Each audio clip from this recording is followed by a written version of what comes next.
Mixed cannulae, expanding performance standards. High-performance cannulae for direct and femoral cannulation in minimally invasive cardiac surgery. LivaNova's complete range of mixed dedicated products allow easy and reproducible procedures. The portfolio includes the sutureless aortic valve Percival, Memo 4D for mitral valve repair, the HeartLink system for assisting the perfusionist in applying goal-directed perfusion therapy, and a broad choice of high-performance dedicated cannulae. LivaNova's range of cannulae suit every cannulation technique for minimally invasive cardiac surgery. Venous and arterial femoral cannulation can be performed using the WRAP venous cannula and the EasyFlow Duo. For arterial direct and venous femoral cannulation, the EasyFlow aortic cannula and the WRAP are available. For venous femoral access, the LivaNova WRAP cannula features a dual-stage configuration for optimal drainage of the inferior and superior vena cava without interfering with the right atrium. The high-flow dynamics of WRAP improves the capability of drainage with a low pressure drop. An optional Sellinger dilator kit is available to perform percutaneous insertion. The LivaNova EasyFlow Duo cannula is designed for a safe and smooth femoral arterial cannulation. Its conical dispersion tip design allows a more gentle flow in the femoral artery, and its red cap avoids blood backflow during obturator removal. A dilator kit for percutaneous insertion is also included with the cannula. EasyFlow cannulae are designed for safe, reproducible, direct aortic cannulation and include a malleable stylet to aid cannulation insertion, facilitating bloodless introduction into the aortic arch, as well as a special conical dispersion tip for a more gentle flow in the vessel to reduce shear stress.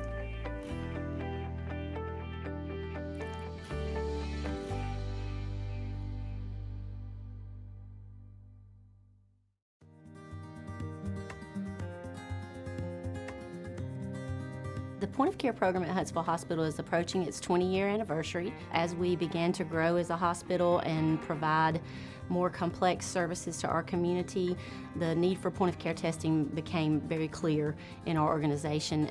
Many of our departments consider the EPOC device to be crucial to their ability to quickly move their patients from entry to the hospital to procedural room. It helps them monitor the patient's status during their procedures and post-procedure, so it's very integrated into our entire continuum of patient care. If you have any patient population where blood management is crucial, then a point-of-care device is very useful in those types of settings. It can provide a quick result on a very small amount of blood, and that is really important in some of our patient population. We are starting a new process where we're going to screen our patients on the floor for sepsis. The patient can look and actually feel okay. They will show us signs and symptoms of sepsis. So what we do when they show these signs, we get a lactate level. Lactic acid is a product of the sepsis cascade. So with sepsis, the inflammatory light switch goes on, the cascade starts churning, and unfortunately, once it starts going, we have to stop it. It will not stop on its own. The faster the lab draw, the faster the lab results, the faster you can act on it. The process in the lab is what the process is. It just takes a certain amount of time for the instruments to run those tests. I mean, we're talking 30 minutes even on a stat because that's the process. This is just how long it takes. There's not really anything you can do about that. For every hour you wait to give an antibiotic, the mortality for that patient increases 8%. So now that we have the handheld device, the nurse can get those results within a few minutes, and we know how to treat that patient. If a patient is going into septic shock, we do not have minutes to spare. We have got to get it done quickly. So when you get the little beep from the EPOC that says your results are in, you go with it. You don't even think twice about it. You're like, this is good. This is what I'm going to do for this patient. The next steps are clear. I think our mortality on the initial floors dropped by almost 50% in the first 3 to 6 months. At this point, we're about hospital-wide. I think we'll be hospital-wide another 2 to 4 months. So this has become a huge program within our system. Without the EPOC device, it would really be hard for us to get everything done in the timely manner.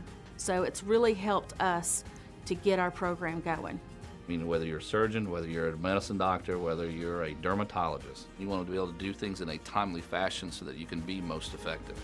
This really makes a difference in patient outcomes.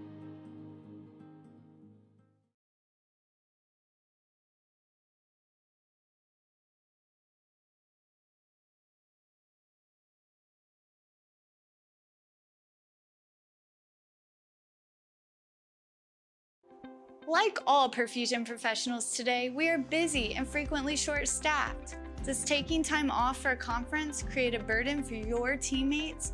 Has reimbursement for your continuing education dropped?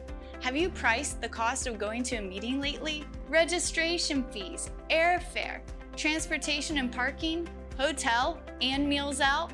This totals up to having an out-of-pocket expense of over $2,500. And then you hope the content is good. Perfusion Education has heard your concerns. They have a simple and seamless system that works on any platform, computer, tablet, or even your phone. You can chat during the program or even phone in and be live on the air. The content, second to none. Perfusion Education is by perfusionists and for perfusionists. Create a free account and check us out today.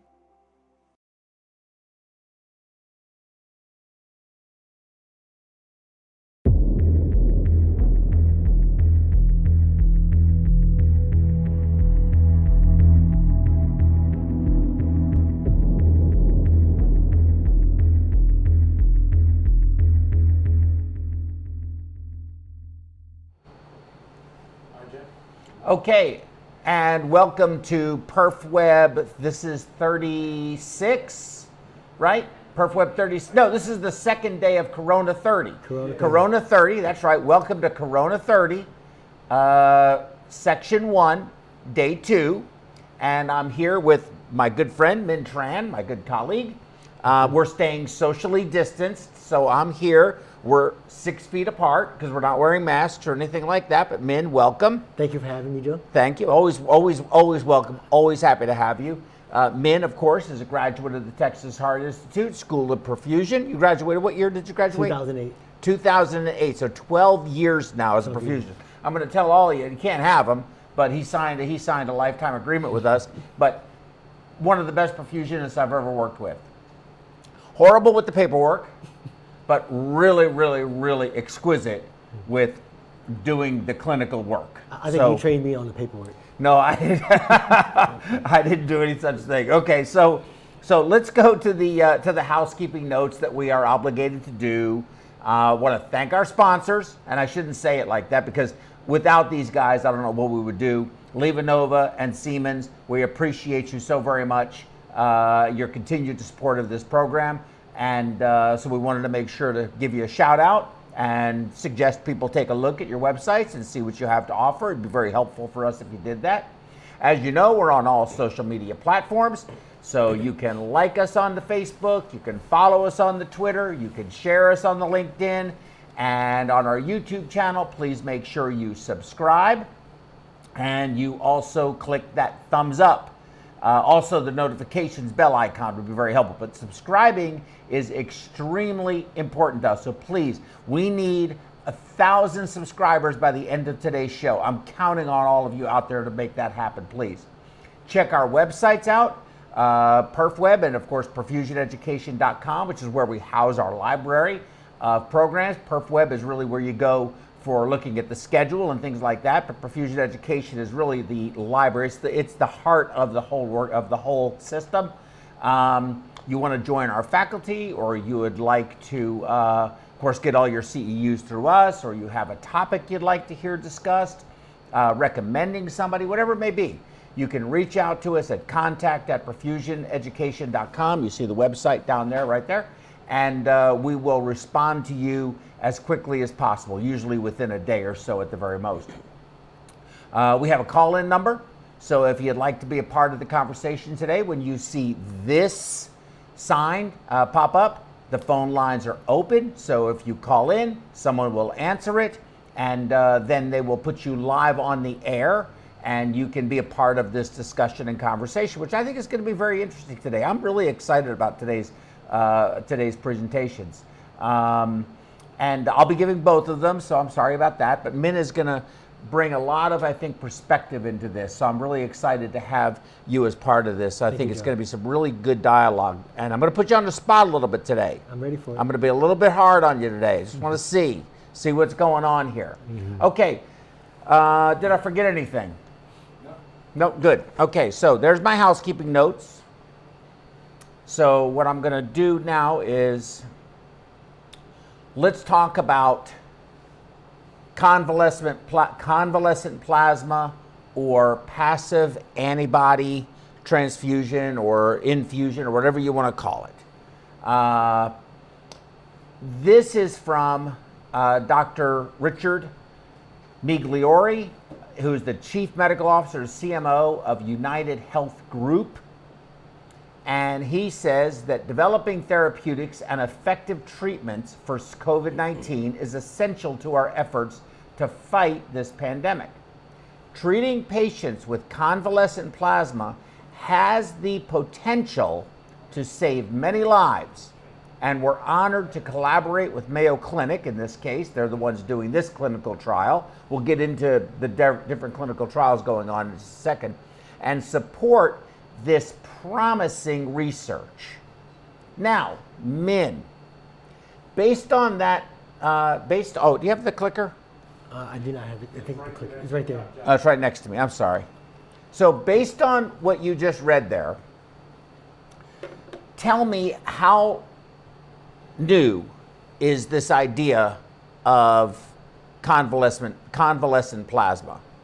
I mean, I think this is kind of something new that I've recently kind of read on a few articles that some researchers are trying to work on to plan to help treat this COVID-19 pandemic. And I think it could very well be something that could be a positive thing that will help out if they can have enough studies to see if it works. I don't have as much knowledge on it yet myself, and I haven't been exposed to it anywhere. But I think, you know, if we can think of anything that, I mean, you know, using plasma, I mean, I think that's a great way to try to introduce a different, you know, avenue to try to treat this. Well, you don't have a lot of knowledge on it yet. Not yet. But I'm hoping to learn you something. I'm hoping to. I'm ready. Okay, so the simple answer to the question is, you think it's relatively new? Absolutely. Okay, good. So with that said, we'll move down here. So what is it and how does it work? Okay, so you have anatomical and physiological barriers that exist within our bodies, right? You have skin, that's your first barrier to any infection, right? You have ciliary clearance, so you have the bronchus, the nose, all of the airways have these cilia, these hair-like structures, right, that help to remove things like that that don't belong there. You have a very low pH in your stomach should you ingest something like that. And you have, of course, enzymes in tears and saliva. Okay, so we all know this already, right? This is very basic stuff, but I just want to lay the foundation if I can. And then you have your innate immunity. Innate immunity is essentially what we're born with, right? So you have the natural killer cells, you have the neutrophils, you have eosinophils, you have the macrophages, you have the dendritic cells. All of these are cellular innate immunity. Now, humoral is, of course, your complement. You're basically your inflammatory mediator processes. You have, of course, lectin. You have antimicrobial peptides. You have CRP or C-reactive protein. So that's humoral. Then you have your adaptive immunity. What you're not born with, but you develop adapting to the various different antigens that that make their way inside of your body, right? the cellular are the T cells and the B cells. And of course, we've heard a lot about IgG, right? Immunoglobulin G, and there's M, and there's all these various different ones. IgG is the one they're looking for to say you had previously had an infection of the coronavirus that causes COVID-19. And then, of course, you have the humoral, which is the actual development of the antibodies, okay? And that's where the IgG is going to live. So here's another simple representation, if you will, of the innate immunity, which essentially reacts within hours, immediately to within hours, and just kind of shows the progression of how long it takes for the adaptive immunity to take hold. So it goes from hours to some anomaly, dude. It got hot for some reason, who knows, or got overwhelmed and decided to shut down. One day we'll get a new one. Oh, good. Hey, welcome back. Sorry about that. We had a little bit of a technical glitch, but the master craftsman over there got it fixed. That box over there, it has so much in the way of graphics capability and stuff that they do. They push it to the limit and it gets hot. And we have, if you ever came to our studio, which we welcome you to, we have air conditioners blowing on it. It's pretty impressive at how warm all that stuff gets. But getting back to this, you have the innate immunity. Yeah, then you have, of course, your adaptive immunity, and the hours going into days before the adaptive immunity really kicks in. Now, this article, I think, is very interesting, and I'm actually going to go to this one first. So I'm going to go backwards. So if you look at this article, what's the date on that, Min? The date is 2005? 2005. Wow. 2005 in London. That's UK, convalescent whole blood plasma and serum in the prophylaxis of measles. Wow. So they were looking at using convalescent plasma to help protect kids from getting the measles. Wow. Okay? So this is something people have been thinking about for a while. Long time. But wait, it gets more interesting than that. Okay? So I'm going to go back now to another article. The use of the serum of convalescents in the treatment of influenza pneumonia. A summary of the results in a series of 101 cases. Wow. Dr. Sanborn, George P. Sanborn. Min, what's the date on that one? June 8th, 1920. 1920. Wow. Now, you'd think I'd stop there. You'd think I wouldn't go any further. But you know what? There's still farther to go. So, let me tell you, in 1934, a doctor at a private boys' school in Pennsylvania tried a unique method to stave off a potentially deadly measles outbreak. Dr. J. Roswell Gallagher extracted blood serum from a student who had recently recovered from a serious measles infection and began injecting the plasma into 62 other boys who were at high risk of catching the disease. Only 3 students ended up contracting measles, even though we know measles is highly contagious. Okay, it's very contagious. And all were mild cases. The method, while relatively novel, was not new to science. In fact, the very first Nobel Prize in Physiology and Medicine was awarded in 1901. Wow. Okay, 1901 to Emil von Behring for his life-saving work developing a cure for diphtheria. Of course, we know that's a bacterial infection that was particularly fatal in children. His groundbreaking treatment, known as diphtheria antitoxin, worked by injecting sick patients with antibodies taken from animals who had recovered from the disease. Wow. So I'll show you a picture, but he would actually inject, what do they call those things? Those not rats, but the mice. No, guinea pigs? Yes, guinea pigs. Yeah, that's where the term guinea pigs comes from. With diphtheria. And then take the serum or the plasma from the survivors. Wow. So he knew he gave them the disease. and they survived, recovered, yeah. they would have antibodies. So it was animal antibodies from the plasma being given to From the plasma, patients. wow. Exactly. Amazing.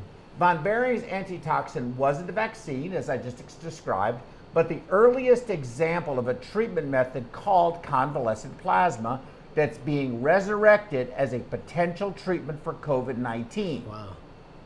Convalescent plasma is blood plasma extracted from an animal or human patient who has convalesced or recovered from infection with a particular disease. According to Warner Green, who was the director for the Center for HIV Cure and Research at the Gladstone Institute, that's out in San Francisco, convalescent plasma has been used throughout history when confronting an infectious disease where you have people who recover and there's no other therapy available. I think that's what's very important right here. We don't have a vaccine. Not yet for this. We don't know if remdesivir is really going. We gave it to our patient, right? The one that we had with the COVID, Right.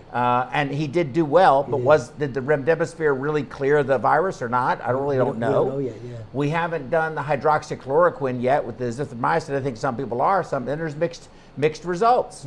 We don't know. There's never been a large study for this. Essentially, there's nothing available. But I think that has stoked a tremendous amount of fear. Now, I'm not saying that convalescent plasma is not a good idea. I don't know. It seems to make sense. But let's explore it a little further. Let's do that. Convalescent plasma interacts differently with the immune system than a vaccine does. When a person is treated with a vaccine, their immune system, in particular their adaptive immune system, of course, actively produces its own antibodies that will kill off any future encounters with the target pathogen. That's called active immunity. Convalescent plasma offers what's called passive immunity, which is actually the title of this talk, right? The body doesn't create its own antibodies, but instead borrows them from another person or animal who has successfully fought off the disease. Unlike a vaccine, the protection doesn't last a lifetime, but the borrowed antibodies can greatly reduce recovery times and even be the difference maker between life and death. Convalescent plasma is the crudest of the immunotherapies. Very important point to remember, but it can be effective. Some believe that convalescent plasma treatments cut Spanish flu fatalities in half. Now let me tell you a little something about Spanish flu, okay? Spanish flu worldwide, there were about 50 million afflicted, right? Death rate or death totals in the United States were somewhere around 675 to 700,000, right? It was a huge number. That's a lot of people to die from the Spanish flu.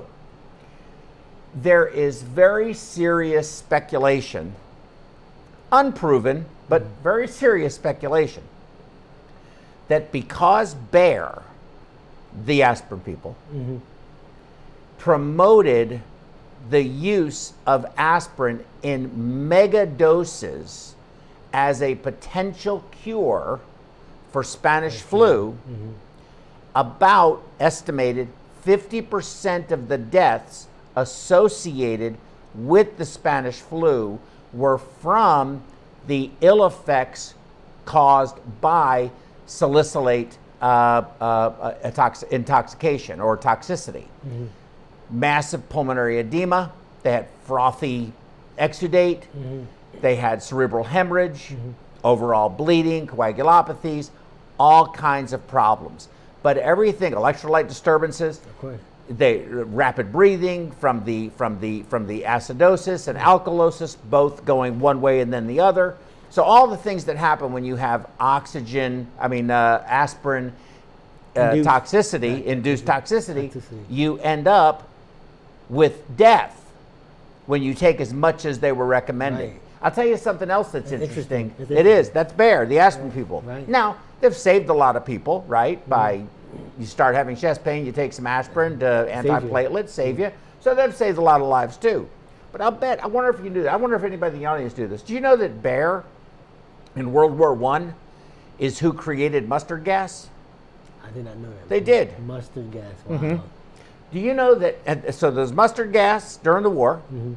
There was overdosing everybody on aspirin in the Spanish flu pandemic. Do you know what else Bayer created? What else? Zyklon B. Zyklon B. For those of you who don't know what Zyklon B was, it was this material that was there were little round pellets in a canister, and the Germans, the Nazis at the concentration camps would get on the roof of the showers, and they would open the vent up, pour it in, the humidity would release the poisonous gas, and then they would kill everybody that was in the shower. Wow. And that's how they killed mass extermination of the Jews during World War II. So Bayer has had a very storied past. Wow. But then they made Trasolol. Of course, that's been taken off the market. I think that was a good drug, though. I do think Trasolol was a good drug. After von Behring's antitoxin was distributed worldwide to treat diphtheria in 1895. Wow.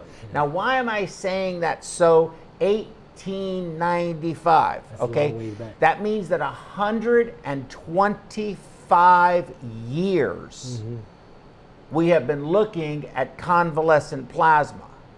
But when you listen, it sounds like it just happened yesterday. Right, Somebody, wow, man, convalescent plasma, this is a brilliant idea. It's been around for 100, actually started in 1890. Wow. I'll show you that, 1890, yeah. So it's actually 130 years. 130 years. But I'm not going to make a fuss over 5 years. But since that time in 1895, doctors experimented with the same passive immunity technique for curing measles, mumps, polio, and influenza. During the pandemic influenza outbreak of 1918, known as the Spanish flu, fatality rates were cut in half for patients who were treated with blood plasma compared to those who weren't. The method seemed particularly effective when patients received the antibodies in the early days of their infection. Another very good key point, before their own immune systems had a chance to overreact and damage vital organs. Again, that's the cytokine storm we talk about all the time. See it mostly in younger people. In the 1930s, doctors like Gallagher, which I talked about earlier from the school, right, used convalescent plasma effectively against measles.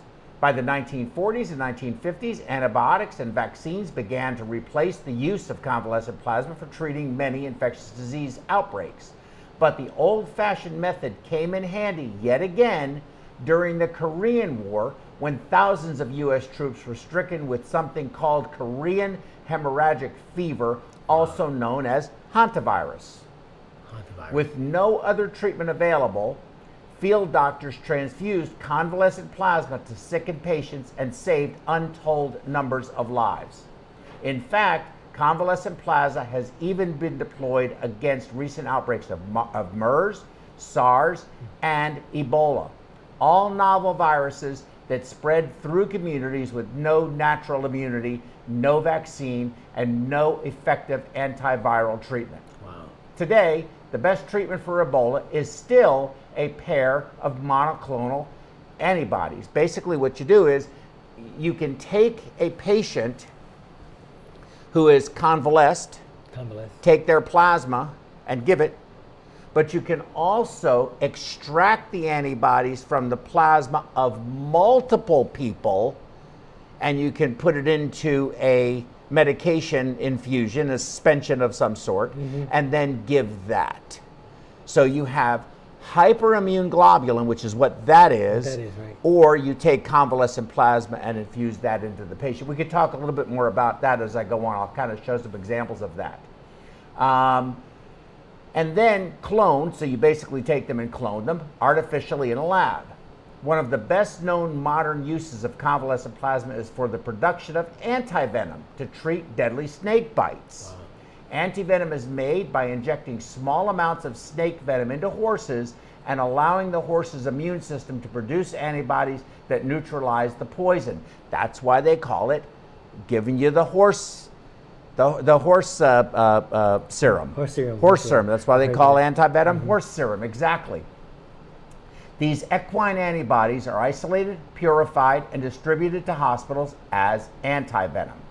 In March 2020, doctors at Johns Hopkins University began testing convalescent plasma as a promising stopgap treatment for COVID-19 while the search continued for a permanent vaccine.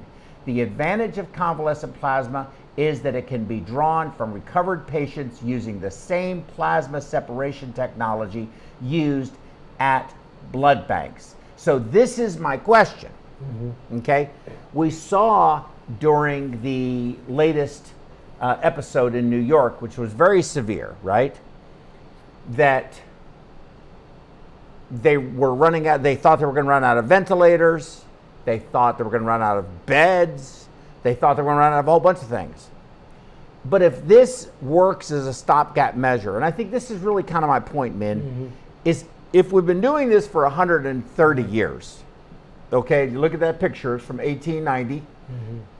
Guinea pigs. And yep, there's guinea pigs, and it's Dr. Behring right there, von Behring, injecting the guinea pig with the diphtheria to make the plasma from, okay? And it hasn't taken hold as a front line. Why are we doing clinical trials? Right. I don't understand why we're doing clinical trials. I mean, it's a virus. We know how it works. We know what the process is. Those processes aren't going to change. Why are these clinical trials? Why are we just not doing it? Why have we not already started synthesizing it and doing the hyperimmunoglobulin? Why are we sitting here doing this with convalescent plasma? Because I'm going to show you some things. Giving people plasma is not benign, right, by any stretch of the imagination, okay? But anyway, there's Dr. Behring, 1890. Here is the medics giving a soldier convalescent plasma on the front lines, or behind the front lines, in a medical station in Korea in August of 1950. Okay. Here we see a physician in China who recovered from COVID-19, who is giving blood in order to make the convalescent plasma. Okay. Wow, that's great. It is. And then there's Chen. This article, and this article is from, where was this published? This was published in JAMA, yes, just recently, so March 27, 2020. So you see up there on the top left, this is treatment of 5 critically ill patients with COVID-19 with convalescent plasma. And you see in the top left, you have coronavirus patients that recovered. Then you have 5 critically ill patients, and they had ARDS. They were given the plasma, and you see that 4 of the 5 patients had their SOFA score decreased within 3 days, and their PaO2, FiO2 ratios increased within 12 days. Wow. Their viral loads did decrease, and their SARS-CoV-2 specific antibody titers increased. 3 of the patients were discharged from the hospital. The other 2 are in stable condition, still in the hospital, 37 days after transfusion. I'm not 100% convinced, and this is maybe a little better, easier to read, but it basically explains it to you there. I'm not 100% convinced that, after 12 days and 37 days, I don't know, very small, right. Very small quartile, very small sample size, extremely small. I don't think that this necessarily tells me anything. Not enough data yet. I don't think so. I still think commonsensically it makes sense. It does make sense to try it. Yes, absolutely. But I think you have to be prudent. But I still think you're a lot better off taking and cloning the antibodies and then infusing them in patients as a concentration versus giving just the plasma. I agree. That's what I think. I'm not sure why. Well, I think I do know why. So what are the risks? Well, they can range from mild fever to allergic reaction. You can have bronchospasm, which can be quite severe. You can develop TRALI, or transfusion-related acute lung injury, from a plasma transfusion. And you can, of course, have circulatory overload with larger volumes. You don't know. Now, the doses they're giving are about 200 to 300 mLs of plasma, so it's not that much. That's, a unit, maybe a unit and a half, maybe on a good day. So it's not really a lot. It's a subsequent daily dosage that they have Yes, to get. yes, they do. They give them multiple doses, yes. And I'd have to go back. I do have some of the protocols, and I'm not 100% sure, but I'm pretty sure that's correct. You're getting more than one dose. It's probably cheaper. That's true. That's The true. question is, when they were running out of all those beds, could perfusion with a simple cell saver, which is nothing more than... We can separate plasma easily on this. Should we, could we have been on the front lines doing that right there at the bedside and having it done quickly? Right. And should we? Waiting for the lab to process it and whatnot. Right, that takes forever. We can create it really fast. At the bedside. And if you really had to do it fast, that's the best way to do it. Oh, yeah. I think that's a use for Especially in a place like New York when they're overwhelmed with all the... Correct. I think that's it. They were on, whether right, wrong, or indifferent. I don't want to debate the politics of this whole thing. But they were clearly on a wartime footing. Of course. Or footing, wartime footing. When you looked at that picture, go back and look at that picture of those soldiers, that didn't look like a very aseptic area. Not at all. Okay, and they're sticking needles in people's veins and they're running plasma in, and God knows what the storage of that stuff was. But you're on a wartime footing. You do what you have to do in the circumstances. I think if it had gotten to that point and you really needed, I just still don't understand why they're doing clinical trials. In my view, clinical trials are done. Right. They've been done. Right. Maybe not for SARS-CoV-2, but they've been done for a whole bunch of other reasons. Right. We know that it seems to work. Right. To what degree, I'm not 100% sure. But I think we know what the risks are. So I find it fascinating that it's become a research project and not just, let's just do this, it makes sense. Right. I mean, especially with the overwhelming numbers of people getting sick, getting infected and dying every day. Yeah, that's how I feel. Exactly. Especially like in New York and places like that. Yes. Well, should you give it to, of course, they can get into philosophical debate, but should you give it to somebody who's 92 years old from a nursing home? Should you? Or should you reserve it for the 56-year-old with a family at home? Well, if you're in a place in New York where you have so many patients that are already positive, then you have multiple patients you can extract the plasma from and concentrate it.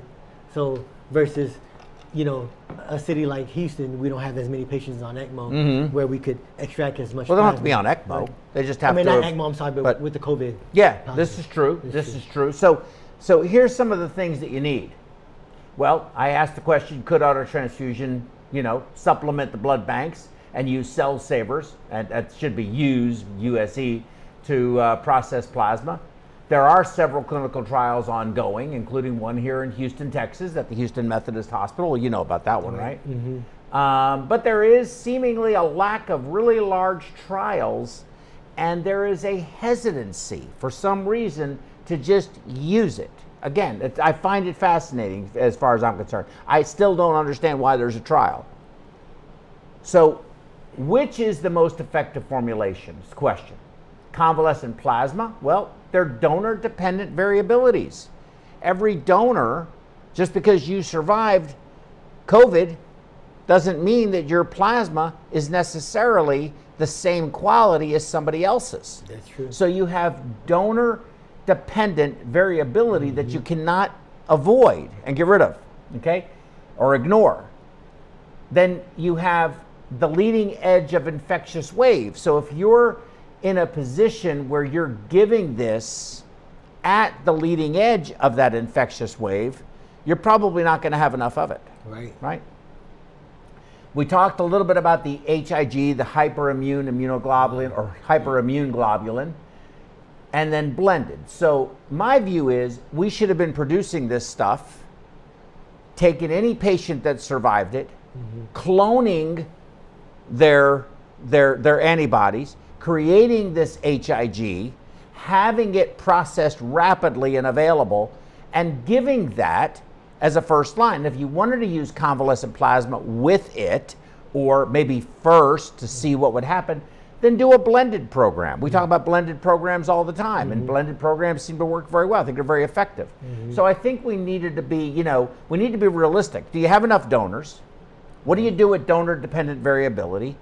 Then what do you do when potential donors don't want to donate for some reason, for whatever the reason may be? So you may not have enough. And if you're on the leading edge of the infectious wave, are you going to have enough donors in the very beginning to treat the patients as they're coming in? And it takes time for them to build. So you're going to lose ground by not having it readily available. That's, I guess, my point, is you should have it ready in the early stages. Right. Which is like way back in December, January. Correct. Right. Should have gotten it immediately. The very first patient that they were able to extract some from, do it from as many patients as you could, get it into the lab, clone it, develop high concentration antibodies that will work, whatever that suitable amount is. I don't know. I don't know what the right amount would be, but create this hyperimmune globulin formula to give patients so you're not depending on the plasma. Key discussion points from my perspective: convalescent plasma therapy is not new. I've shown that from 1890 to 2020. That's 130 years. There exists donor variability of antibody titers in all convalescent plasma. Plasma transfusions are not without their own risks. Donor availability and their willingness, I mentioned that just a minute ago. What about religious beliefs? Can you give plasma to a Jehovah's Witness? It's not red blood cells, but can you? Some patients may say yes, some patients may say no. We don't know. We don't know. We don't know. How do you explain that to them? Well, it's blood, but it's not blood. Right. It's the clear part of the blood, or the straw-colored part of the blood, but it's got the antibodies in it. But it doesn't have red blood cells. Does that matter? I don't know. It'd be a very difficult explanation. Is the HIG more viable solution? Is it a more viable solution? For my money, I think it makes a lot more sense. Maybe there's some limitation to creating it. It doesn't sound like there is to me, right? Because they're doing it now. Of course. So they've been doing it. They've done it for 130 years. Well, not the hyperimmune globulin where you take it and clone it, and you take it from multiple different donors, and that way you have a large load to start with. You can start getting this stuff processed very quickly.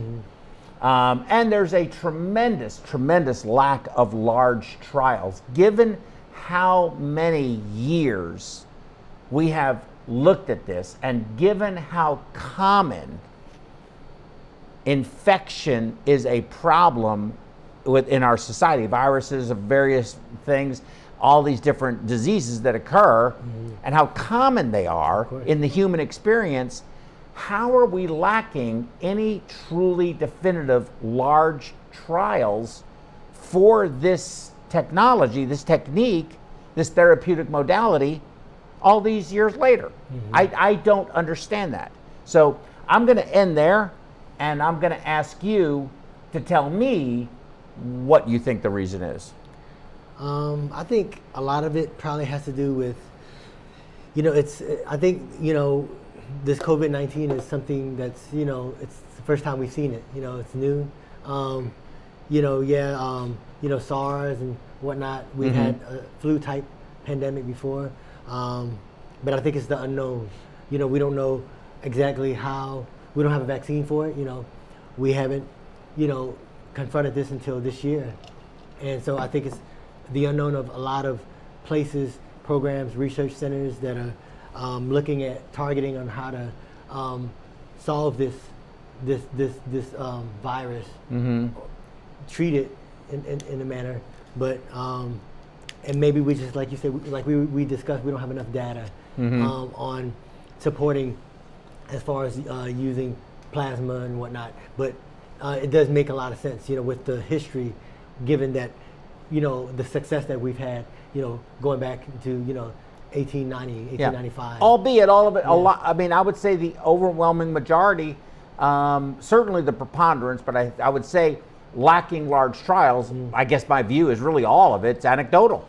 It'd be interesting to go back and look at the failures through the years, also like when people have tried it and it hadn't been successful. That'd be interesting to see too. Well, what I find interesting is the comment, I don't remember if you remember it in the talk or not, where they said that they believed that the mortality rate from the Spanish flu was cut in half by convalescent plasma. What's that based on? It wasn't based on a trial. It's based on an opinion. So there's also people that say that the mortality rate associated with the Spanish flu was double because of bear and salicylate toxicity. So again, we don't have the true numbers to support that.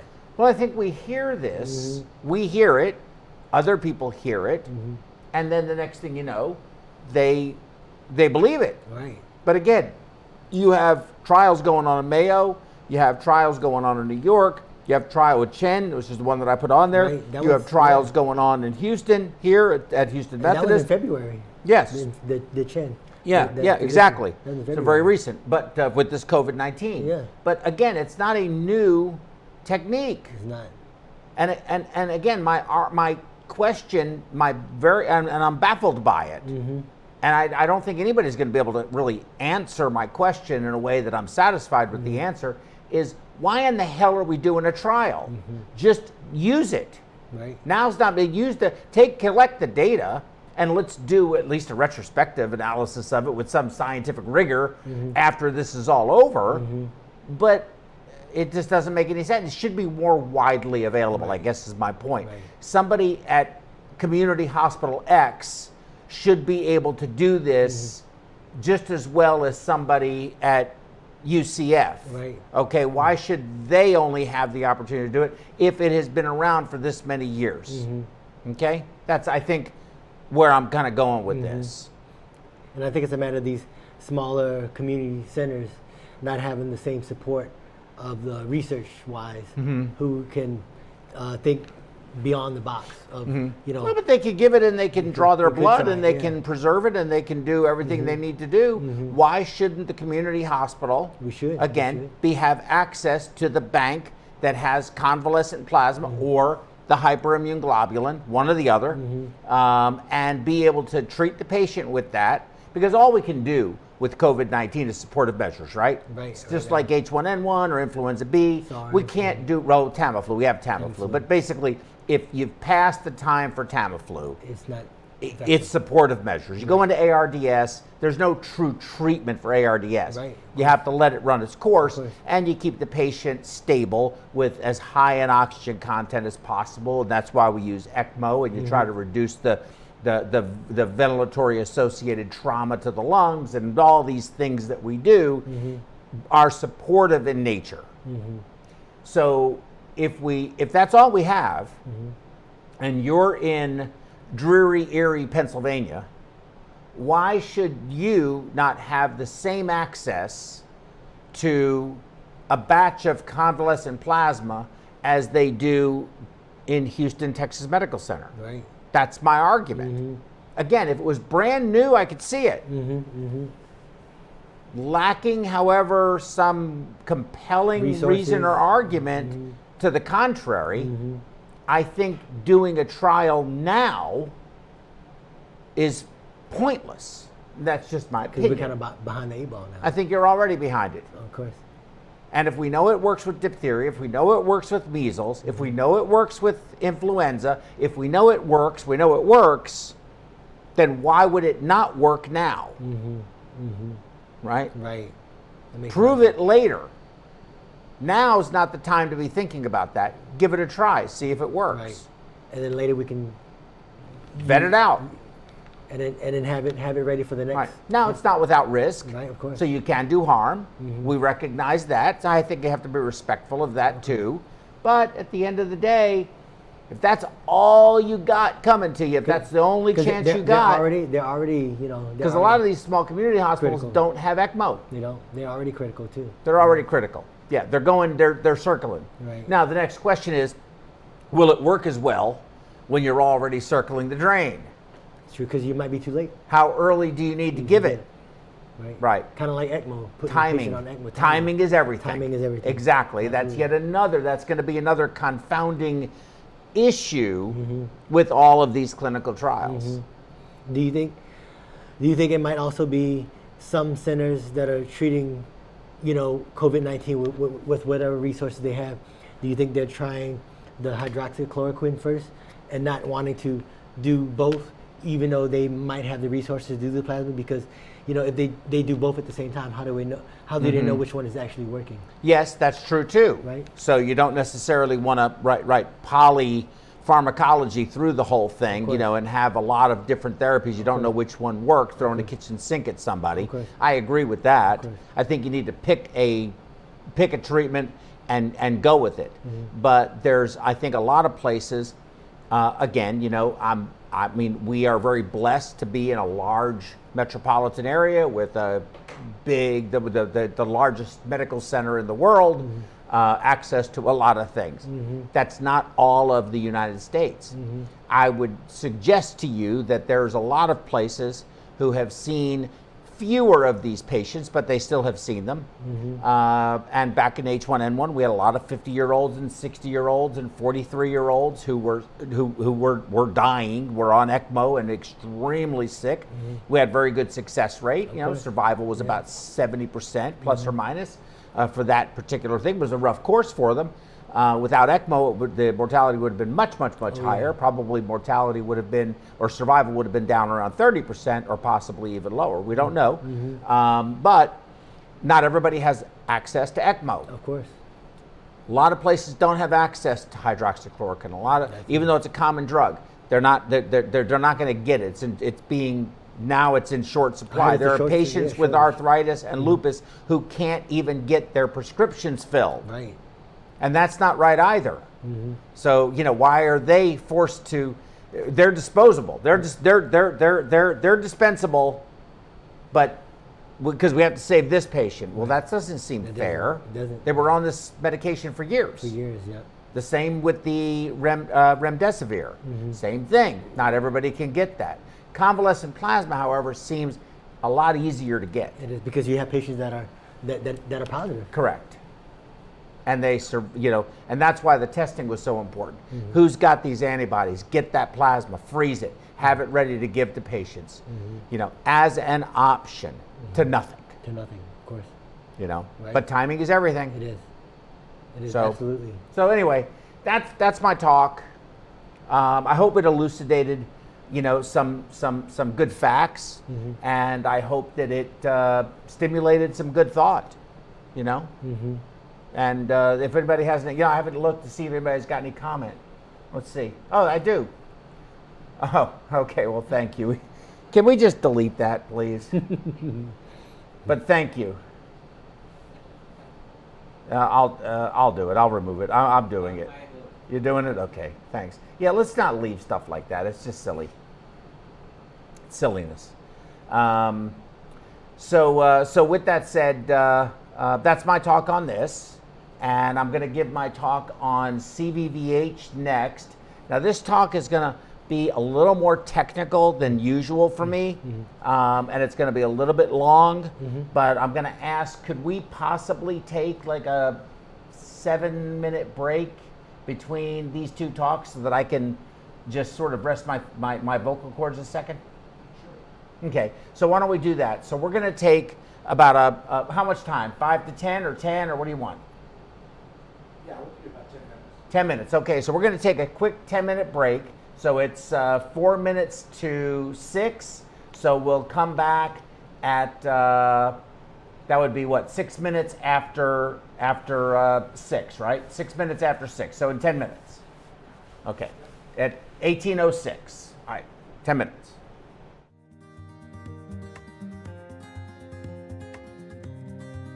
The point of care program at Huntsville Hospital is approaching its 20-year anniversary. As we began to grow as a hospital and provide more complex services to our community, the need for point of care testing became very clear in our organization. Many of our departments consider the EPOC device to be crucial to their ability to quickly move their patients from entry to the hospital to procedural room. It helps them monitor the patient's status during their procedures and post-procedure, so it's very integrated into our entire continuum of patient care. If you have any patient population where blood management is crucial, then a point of care device is very useful in those types of settings. It can provide a quick result on a very small amount of blood, and that is really important in some of our patient population. We are starting a new process where we're going to screen our patients on the floor for sepsis. The patient can look and actually feel okay. They will show us signs and symptoms of sepsis. So what we do when they show these signs, we get a lactate level. Lactic acid is a product of the sepsis cascade. So with sepsis, the inflammatory light switch goes on, the cascade starts churning, and unfortunately, once it starts going, we have to stop it. It will not stop on its own. The faster the lab draw, the faster the lab results, the faster you can act on it. The process in the lab is what the process is. It just takes a certain amount of time for the instruments to run those tests. I mean, we're talking 30 minutes even on a stat because that's the process. That's just how long it takes. There's not really anything you can do about that. For every hour you wait to give an antibiotic, the mortality for that patient increases 8%. So now that we have the handheld device, the nurse can get those results within a few minutes, and we know how to treat that patient. If a patient is going into septic shock, we do not have minutes to spare. We have got to get it done quickly. So when you get the little beep from the EPOC that says your results are in, you go with it. You don't even think twice about it. You're like, this is good. This is what I'm going to do for this patient. The next steps are clear. I think our mortality on the initial floors dropped by almost 50% in the first 3 to 6 months. At this point, we're about hospital-wide. I think we'll be hospital-wide another 2 to 4 months. So this has become a huge program within our system. Without the EPOC device, it would really be hard for us to get everything done in the timely manner. So it's really helped us to get our program going. I mean, whether you're a surgeon, whether you're a medicine doctor, whether you're a dermatologist, you want to be able to do things in a timely fashion so that you can be most effective. This really makes a difference in patient outcomes.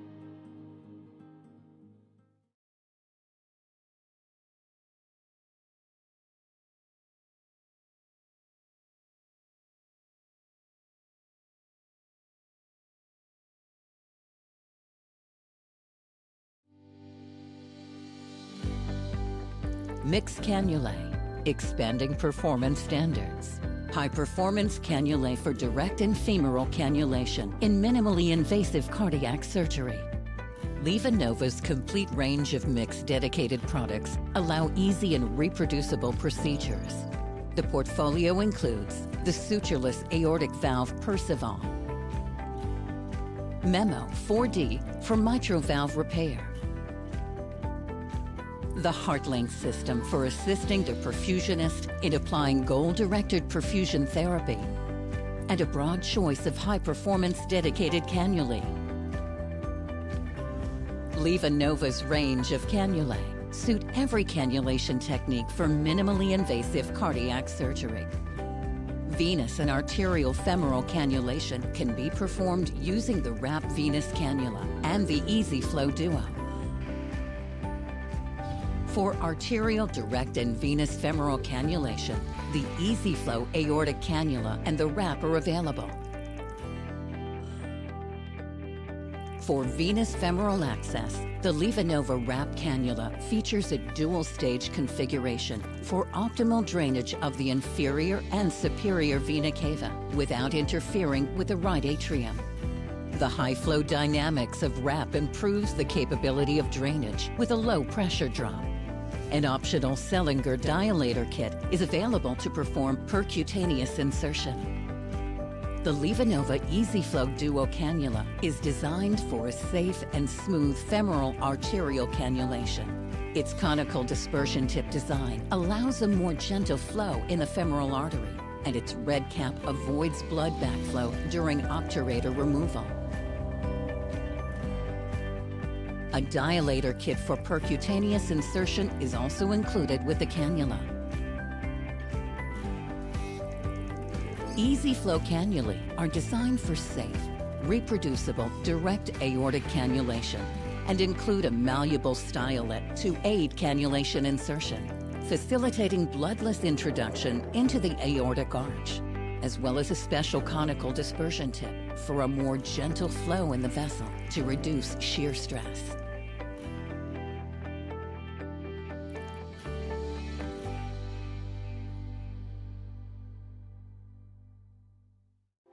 Like all perfusion professionals today, we are busy and frequently short-staffed. Does taking time off for a conference create a burden for your teammates? Has reimbursement for your continuing education dropped? Have you priced the cost of going to a meeting lately? Registration fees, airfare, transportation and parking, hotel, and meals out? This totals up to having an out-of-pocket expense of over $2,500. And then you hope the content is good.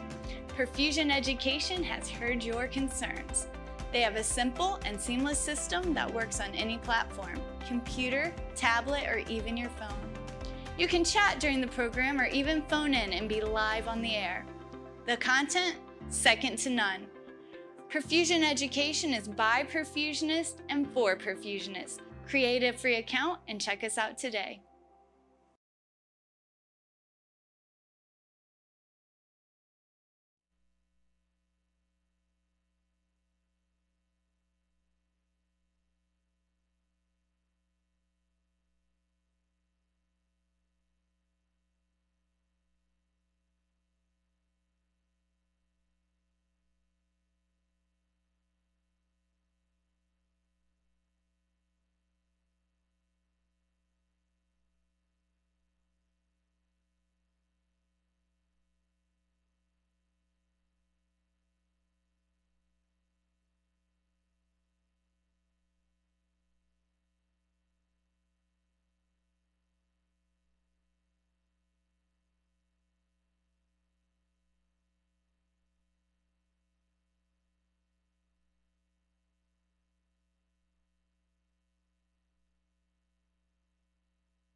Okay, and welcome back, everyone. I do want to make sure that I mention, I don't think I did earlier, that with the Corona 30 programs, if you are having any kind of financial stress as a result of the COVID crisis, and maybe have been cut your hours, you're furloughed, you're a per diem perfusionist and you have no work, whatever the situation may be, I don't care what the financial hardship is, please call us, reach out to us at perfusioneducation.com. You saw that email earlier. I think David's going to throw it back up again real quick. And there it is right there. Just write that down, send us an email, let us know that you're having some difficulties. I don't need details of what that difficulty is. And you can have all of the Corona 30 programs for free for your Category 1 CEU. Now you have to watch them live, you have to participate, you have to be part of the process, you have to fulfill your professional obligations for this. But nevertheless, we want to do something to help you, our colleagues. So that is available to you. All right. So the next talk is going to be a little more technical. It's going to go maybe a little slower. I'm going to do my best to get it done in time. If you want to add anything or you have a question or a comment, Min, please don't hesitate to just jump right in, okay? Okay, so I've given several talks on CVVH before, and CVVH, CRRT, ultrafiltration, hemofiltration, MUF, SCUF, CVVHD, CVVHDF, these are all just umbrella terms. It's like acronym soup, right? Mm-hmm. And so, but they all basically have the same root, mm-hmm. but they all actually do something different. Mm-hmm. Okay, let's see what's happening here. It says there's an error. There's no error on the YouTube, is there? It's all good? Yeah, I'm there. Yeah, looking good as ever. Yeah, it's there. Okay, sorry about that. Okay, good. So what it really comes down to is homeostasis, right? Mm-hmm.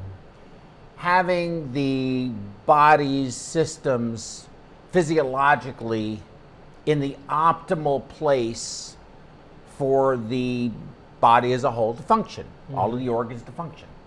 And when that's out of whack, it's a real problem. Mm-hmm. So what is CRRT? It stands for Continuous Renal Replacement Therapy. Mm-hmm. Now, I've given a talk before where mm-hmm. I have criticized the name, because I think what's wrong with CRRT is the name. Mm-hmm. Because it's so much more. Everybody sees continuous renal replacement therapy and they think, well, it's just a form of dialysis. But it's not. It can be used in that fashion, mm-hmm. no question about it. But it is not simply a form of dialysis, mm-hmm. okay? But it's an umbrella term used to describe a variety of therapeutic modalities used to treat renal insufficiency, fluid overload, electrolyte and acid-base disturbances, removal of metabolites, and to some degree, remove inflammatory mediators, basically creating homeostasis. Which is good.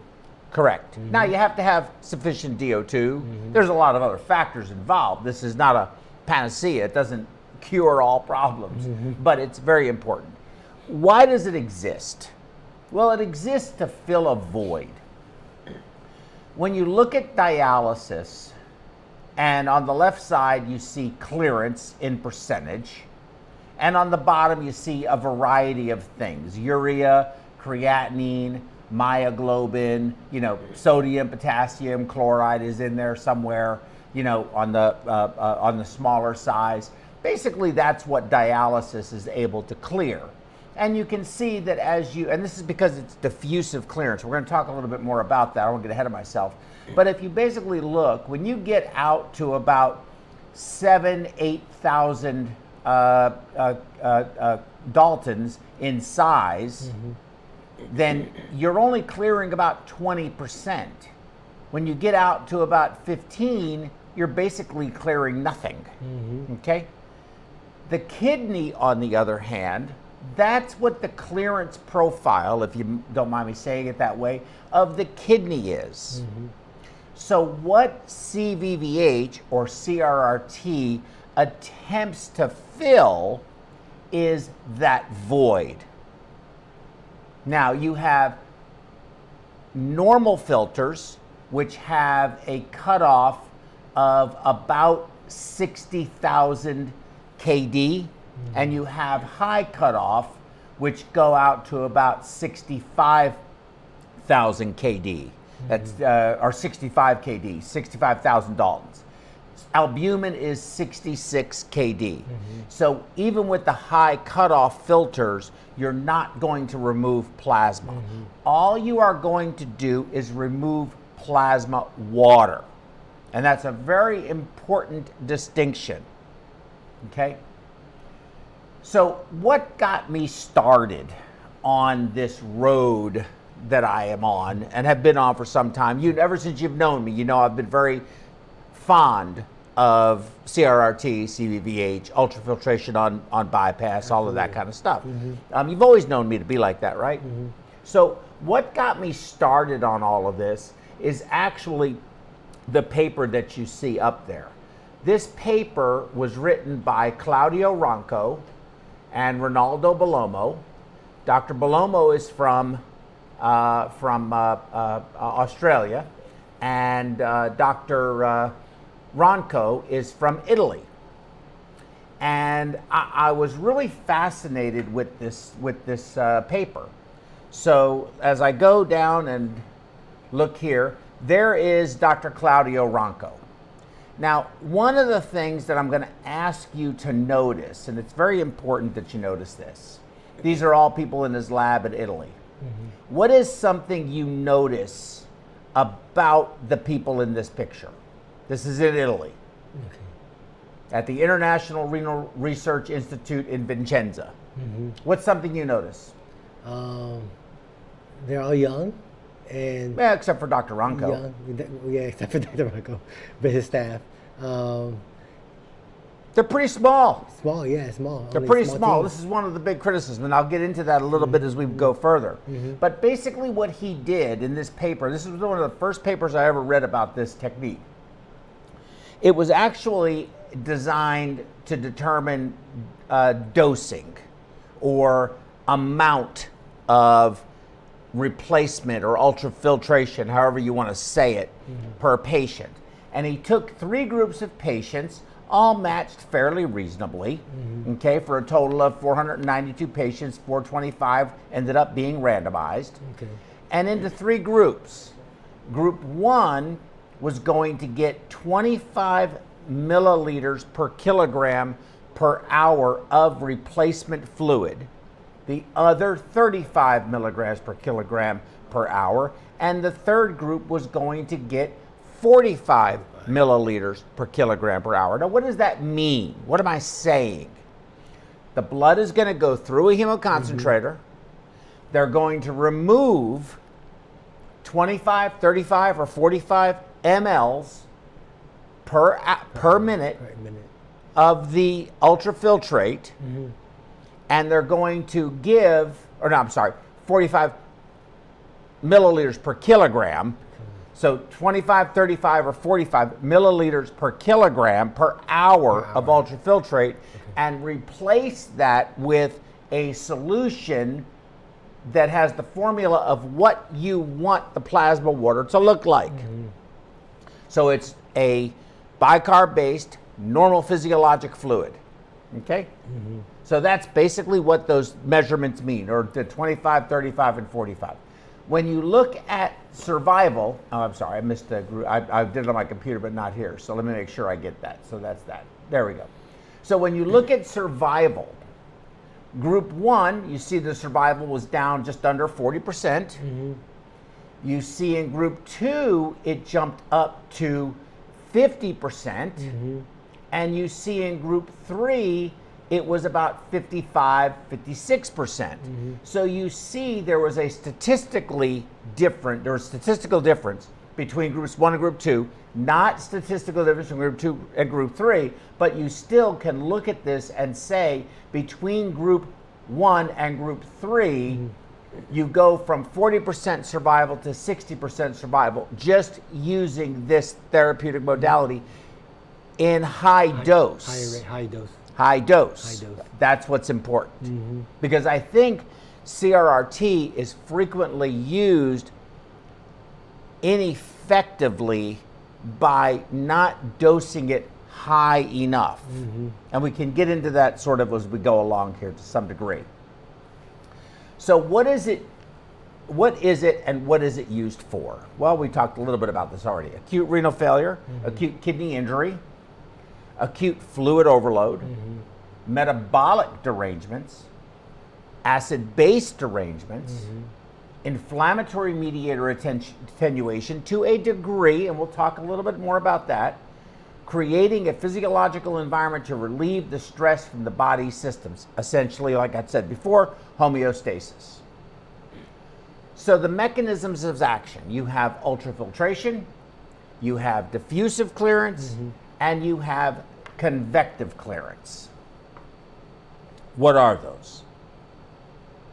Well, we all know this already, okay? I'm sorry to go back to high school chemistry, but we're going to go to it anyway, all right? You see the flask up there with the semi-permeable membrane. You pour a solute into the one side. It diffuses across the membrane from higher concentration to lower concentration until it becomes balanced, and there you go. We've seen that happen a billion times. We all understand that. This is ultrafiltration.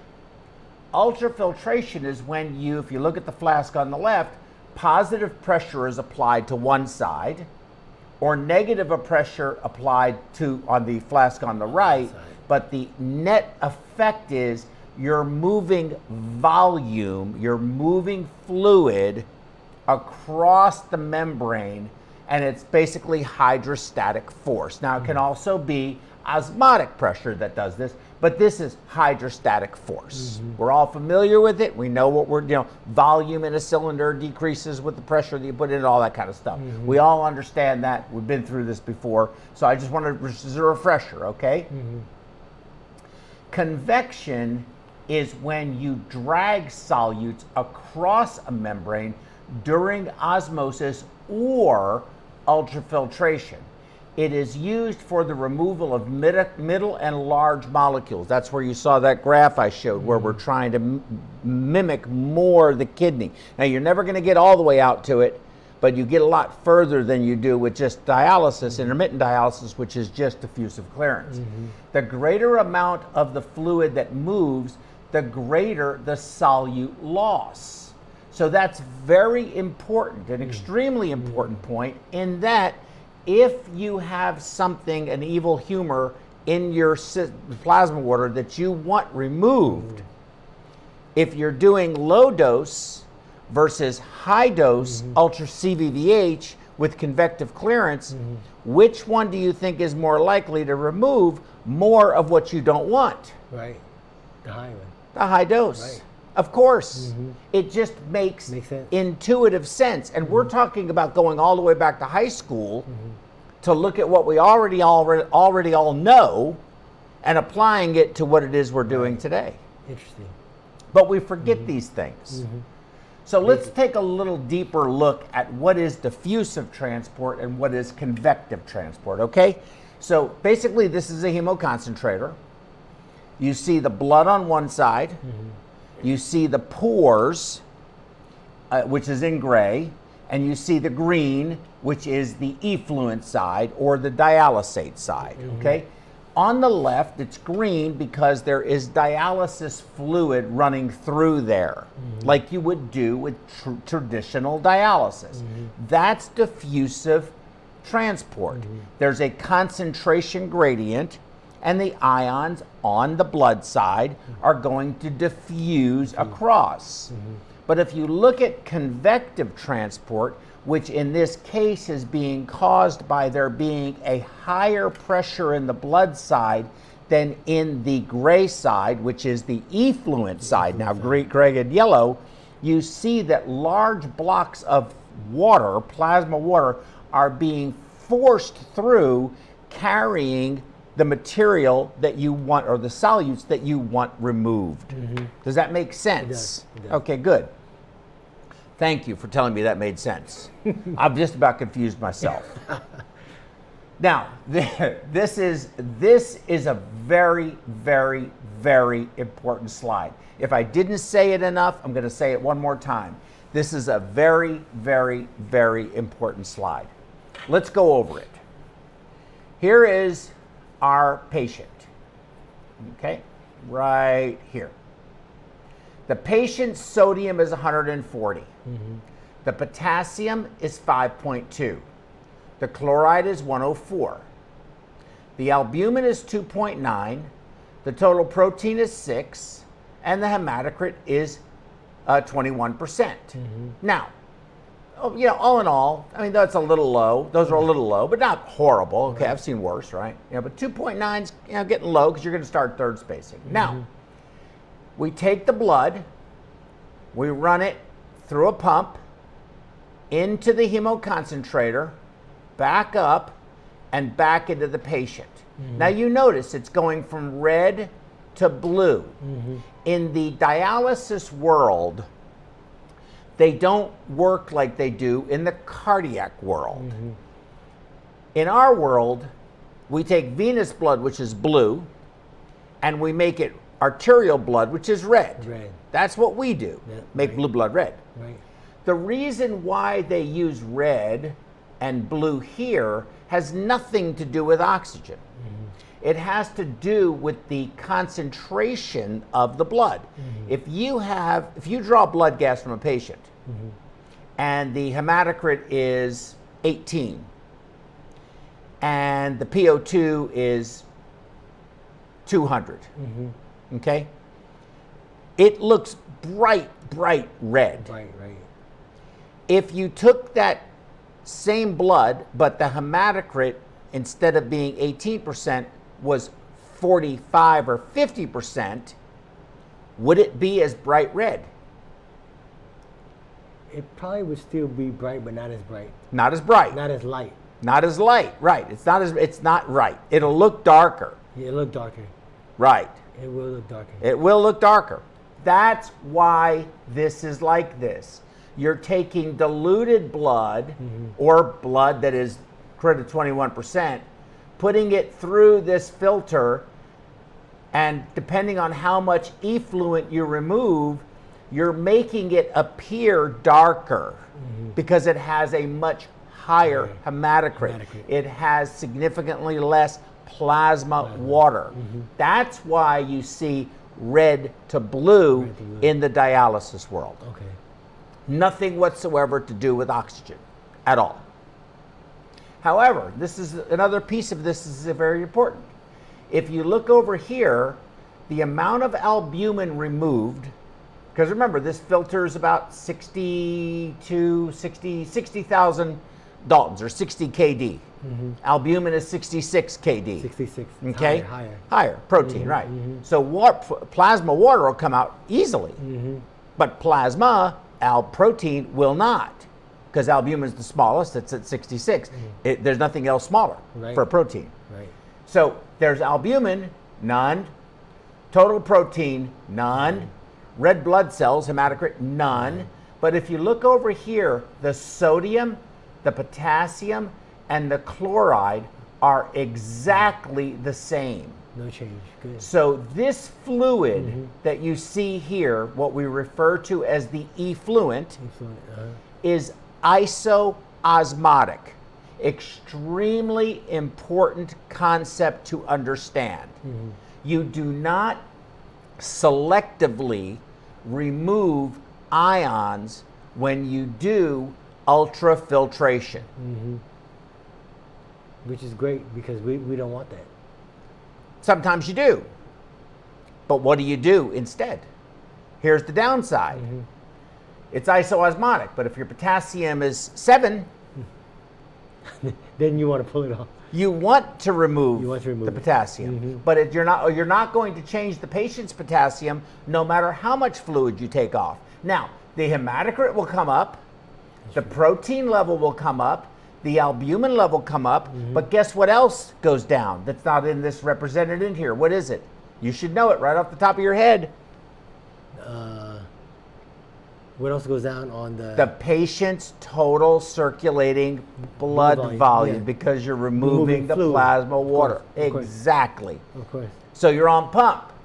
You hook the hemoconcentrator up. The hemoconcentrator's filling up with crystal clear. It looks like it's drinkable water.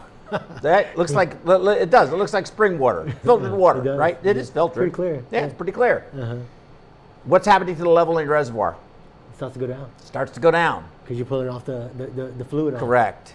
In the patient without a reservoir, you're just simply removing it from the patient. So if the patient was fluid overloaded, a great choice. Of course. You can remove an enormous amount of fluid in a hurry if you wanted to. And as the albumin level goes up, what happens to the fluid that has been third spaced because of excess hemodilution? We're pulling it out. Starts to come back into the vascular space because you increase your oncotic pressure. Now it starts coming back and you can remove some more. And over time you get their patient's total body blood volume or fluid load reduced. And I'll show you a picture later, a picture that I've used many times. I need a new one, but it's so representative of what we're talking about here, okay? So this is an extremely important concept. The effluent is isoosmotic. You do not selectively remove ions. Now there's a way to alter them, but you do remove total body fluid volume. Body fluid.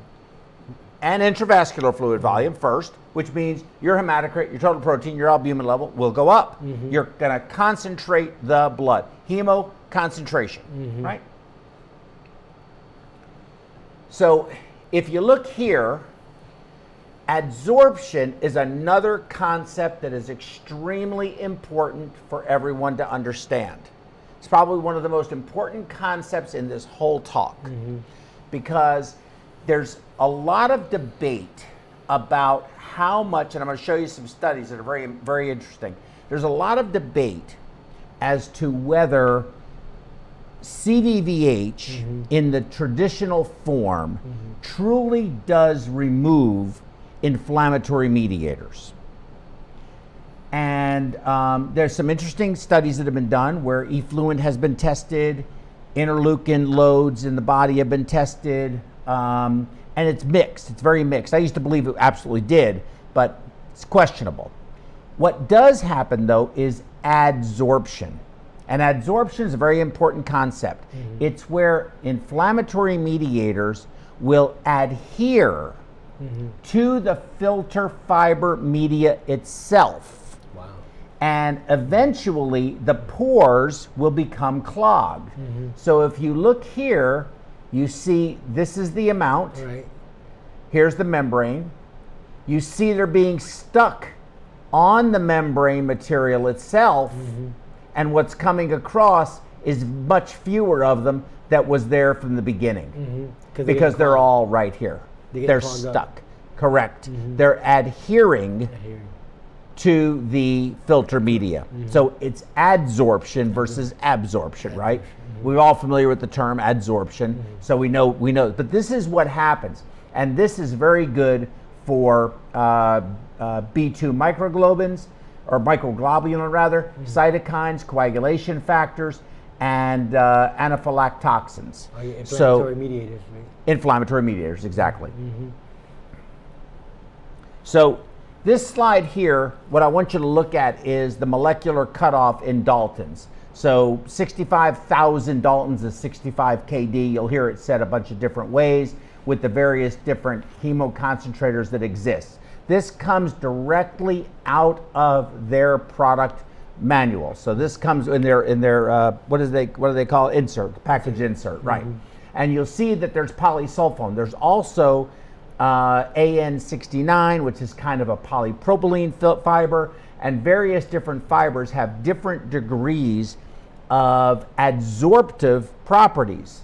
Also, there's coatings that can be put on them to increase their adsorptive properties. And then when you look at the cytosorb, which I'll show just a little bit of, that's a molecular adsorbing, almost like a charcoal filter that removes huge amounts of inflammatory mediators. This technique is good for some, but that's really meant for it, okay?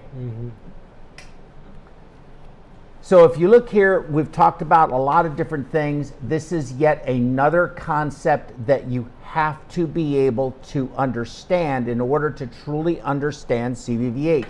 and it's called the sieving coefficient. If you look at the normal kidney, which is basically the same graph that I showed before, if you have a sieving coefficient of 1, it removes all of it. If it's 0, you remove none of it. If it's 0.5, you remove 50% of it over a whatever period of time you're measuring, okay? So if you look, you can see that the conventional hemoconcentrator, as far as sieving coefficient is concerned, depending on the molecular weight, is going to remove very easily up to about 1,000 or 1 kilodalton, 1,000 daltons. The high flux is going to go out a little bit further, but it's only still going to be about 22,000 daltons. So what do you do when you're trying to remove something that's 50,000 kD if you don't have, or 50 kD or 50,000 daltons, if you don't have adsorptive technology? But sieving coefficient is very important. And basically this is sieving coefficient. You see the two molecules, the B2M is going through very easily. The albumin is too big, it can't fit through the hole, right? Okay, so sieving coefficient, this picture is probably the best representation of what that is. But everything has a sieving coefficient depending on the pore size of the fiber that you are passing it through, or the pore size of the membranes, whichever the case may be. So sieving coefficient is something you want to know what it is, how it works, and what it is for the particular device you're using, okay, and how that's going to work. So this is convective transport. It's the same as we talked about already, convection. You can see a representation of it where water flux across the membrane, the pore size and pore size distribution of the membrane contributes to how well it works. Molecular size or the molecular mass of what you're trying to move across, molecular shape is important in configuration, and the charge of the solutes and the charge of the membrane. Again, talking about adsorption. But you can see here the very large green albumin's not going across. The smaller are going across the purple and the yellow. If this was diffusive clearance only, you would only see the yellow, none of the purple. So it does help fill a gap, but I don't think it's as perfect as I thought it was. But we'll talk a little bit about anecdotal experience. So here's a sieving coefficient example. You have solute 1. It has a sieving coefficient of 1. And you see very easily all of it goes across. Solute 2 has a sieving coefficient of 0.5. Half of it goes across. Solute 3 has a sieving coefficient of 0. Nothing goes across. Okay? Now here's the cytosorb. If you look at the various different inflammatory mediators that exist, they're all on these graphs that you see here, okay? And then here are some basically normal things that we look at, okay? If you look over here at albumin, which is 66 kD, in a normal filter, anything before this with enough convective force should theoretically go through, all right? But we're going to talk about that because if you look up here, you see IL-6 right here. And you see that it's down around 25 kD, somewhere around there, okay? So the cytosorb controls all of this. Hemodialysis is only down here. Ultrafiltration is somewhere, I believe, we're going to find around here, because when I'll show you the studies with the IL-6, you're going to see why I'm saying that, okay? It's very important. Here is basically a just yin-yang representation of pro-inflammatory and anti-inflammatory. What's pro-inflammatory, what's anti-inflammatory. Both can be deleterious if uncontrolled when you have a cytokine storm, and I'll show you that here in a second. You can go massive pro-inflammatory load, an enormous anti-inflammatory reaction, and then you can have a complete drop-off and become essentially immunocompressed. You become you have recruitment, and then you have fatigue. And that's where I think the end game on a lot of these patients exists, out in that area. It's kind of like it's kind of like a seesaw. You have the pro-inflammatory side and the anti-inflammatory side, and you want those to be in balance. When they're not in balance, let's see, maybe I can go back to it. No, I'm going the wrong way. There you go. There you go. There's the seesaw. So you have the pro-inflammatory side and you have the anti-inflammatory side. So when you look at SIRS, systemic inflammatory response syndrome, you have the pro-inflammatory mediators and the anti-inflammatory mediators. You have cell and tissue damage. You have compensatory anti-inflammatory response, the CARs. So you have SIRS and you have CARs. If that stabilizes, you have recovery and survival. If it becomes out of control, it leads to multi-organ failure and ultimately death. Very simple representation of what happens. Here is the majority of severe cases of death from COVID-19 result from runaway inflammatory responses within the patient's own immune system, causing a cytokine storm that is difficult to interrupt. Here at the top left, you see the normal immune response triggered. You have all of the regular things that happen in your innate immune system. You're going to start developing your adaptive immune system. You have an immune response that cycles out of control. You have a further inflammatory reaction that continues to increase, and eventually the inflammatory response begins to destroy healthy cells, leading to acute lung damage. That's your ARDS profile, basically. So start from the top left and just go around it and make a big circle and come back. So the actual antigen that may have created the original problem may not be what is actually now destroying the lungs. It's your own runaway immune system, which is either principally responsible for it, or it is exacerbating what the virus itself is doing as it continues to invade cells and replicate. So it's perhaps both, or it's the virus has been somewhat blunted, attenuated, managed, but your own runaway inflammatory system is now uncontrollably damaging your cells, making it worse, Pro-inflammatory, when it needs to just back off. How do you control that? Very difficult to control, but that's what we need to control. Now, as I said, I have always believed that high dose ultrafiltration could help that. And I still do, but I have no proof of it. That's true. Zero. Now, there is something that seemingly can, and we'll talk about that because it's available in Europe, but it's not. It's available here now, I think, for compassionate use. But again, we're trialing convalescent plasma for 130 years. This is a little newer than that. It's been around for a while, but just not well recognized or accepted, but it's also being used. But it seems to make more sense to me. Of course, yeah. Both make sense, but they're totally different therapies. I don't think this one should be over the other. I think both should be very aggressively looked at. So there's your cytokine storm. We kind of talked about that. With any cytokine storm, and this is something that kind of sort of made me a little uneasy when people are talking about this hypercoagulability associated with COVID. I don't think there's a hypercoagulability associated with COVID.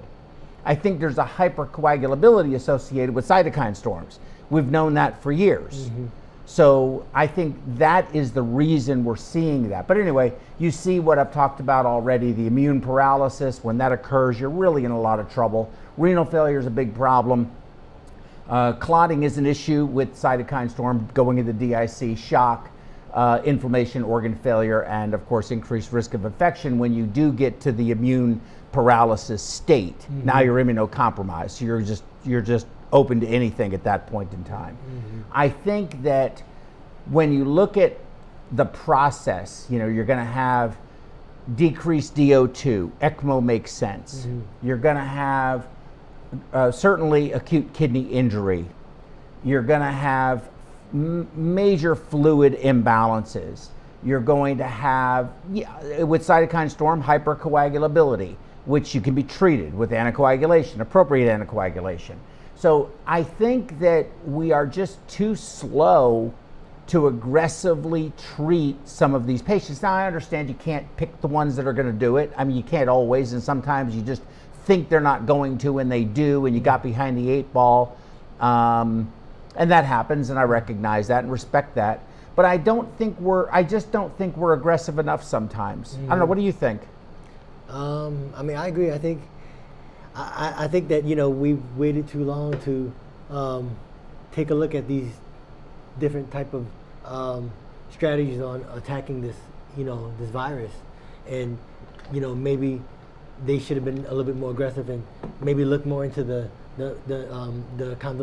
plasma, and versus what we have available now. Mm-hmm. And it could be like what I mentioned earlier. Maybe it's just the unknown, and people don't have enough research, don't have enough data. But maybe it's something that we should take a look at, and hopefully, if we can get a hold of it and maybe produce something that would be successful, Mm-hmm. we could use it for the next time. I think so. But let me ask you a question. Hey, can you go ahead and open the phone lines? Just let people call in if they want to. Mm-hmm. There is a question. Well, let's hold off on the question. I just want to open the phone line in case somebody was to call, if you can. I only have a few minutes left, and we'll get to that question. But how many times have you seen where you get called in to put a patient on ECMO for whatever reason, and you go there and you assess the patient, you look at the chart, you look at all what's been going on, and you ask yourself, why are we doing this now? We should have done this 7 days ago. Absolutely. How many times does that happen to you? That's the first thing I ask. How long has the patient been critical? On the vent? Yeah, on the vent. What did we do? What did we try? How long is their saturation been 92? Yes. Yep. Correct. Yeah. Mm-hmm. And it's so, of course, and I understand, we cannot do harm. Do no harm, do no harm, do no harm. I understand that. But I don't know that we don't know. We don't know what we don't know, and I understand that. But I guess I'm just maybe a little more willing to be more aggressive. Mm-hmm. Now, I'm not in the position to make the decision. Of course. Mm-hmm. Maybe that's better for the patients. But sometimes I wish those that could make the decision were more aggressive. I do think it would help. Mm-hmm. That's my opinion. Okay. So here is a basic extracorporeal circuit for CRRT. I don't want to go over the whole thing too in depth, but I'll just go through it quickly. You have access, which is here. You have return, which is here. And don't worry about the pressure pods. You have a pump pumping it into the hemoconcentrator. It is removing ultrafiltrate. You can run dialysis through it, so you can dialyze if you want to, and this is continuous as opposed to intermittent. Mm-hmm. Or you can use replacement fluid and give it here post-filter, or you can give it here pre-filter. So you can dilute it before it gets to the filter. If you can't use if you have a high, you can't anticoagulate the patient well for some reason, you can pre-dilute it, and that will help to keep it from clotting in the system. Mm-hmm. But you can, the best for clearance, when you want to talk about clearance, I would forget about this for right now for the sake of this argument. Mm-hmm. You're ultrafiltrating the blood, and you're returning plasma water the way you want it to look into the patient. So if the patient's hematocrit potassium is 8, the potassium here will be 8. Mm-hmm. If the potassium here is 4, and you're doing enough volume, it's just like dialysis. You're removing potassium and you're replacing it with something that doesn't. Yeah. So your fluid balance is 0 You're not removing anything because everything you're removing, you're giving back. Okay? But if you're trying to remove something bigger, TNF alpha, and it really does remove it, or IL-6, and it really does remove it, and it's in here, but none of it's in here, then you should have a reduction in IL-6 in the patient, right? Right. Makes sense? It does make sense. Makes sense. Good. Okay, so let me see how many more slides I have.